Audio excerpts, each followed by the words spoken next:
20h, les résultats nationaux tombent à la préfecture de l'Aude. Coup de théâtre, le RN est en 3e position.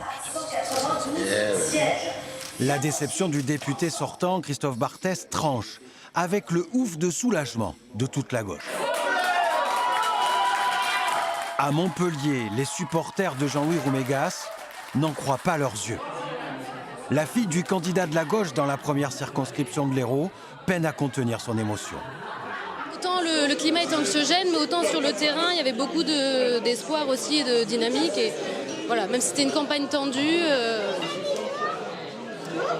c'était une belle leçon de République et de démocratie. Voilà. On vous sent très ému. Oui, oui, il y a des gens émus autour de moi aussi. Mais... Après la douche froide de 20h, le RN régional se remet vite en ordre de marche. À Perpignan, Sandrine Dogor et Michel Martinez sont réélus. Avec 4 députés sur 4, le RN renouvelle son grand chelem dans les PO. C'est beaucoup d'émotion de voir que quand même le travail paye en fait.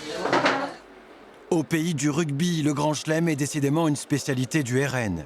3 sur 3 pour les candidats du parti de Marine Le Pen dans l'Aude, mais avec des scores plus serrés ici. Il a vraiment fallu attendre les derniers résultats pour confirmer donc, cette avance de 4 points et quelques. À Nîmes, comme dans toute la région, le RN manifeste une joie contenue. Pas de grands rassemblements, pas de fêtes, un simple rendez-vous devant les locaux du parti pour célébrer les victoires locales. Pour trouver des militants, c'est finalement chez les grands perdants de la soirée qu'il faut se rendre. Au Prolet d'Alès, Michel Salah, le député sortant LFI, annonce sa défaite et le grand chelem historique du RN dans le Gard. Malheureusement, nous allons perdre la 5e circonscription et malheureusement, le RN va faire carton plein sur le Gard.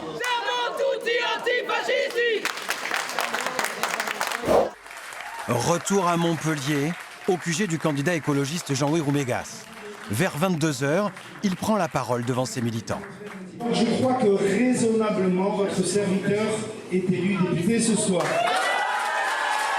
Première, 2e et 3e circonscription. Au milieu d'un océan RN, la métropole régionale reste un îlot de gauche et s'offre même une surprise au bout de la nuit. À 23h30, les Sylvains résonnent à Celle-Neuve. Le député sortant LFI de la 8e est réélu avec seulement 395 voix d'avance. Il retourne in extremis à l'Assemblée avec son alter ego Nathalie Oziol, élue au premier tour dans la 2e. Tic et tac, retourne à l'Assemblée nationale.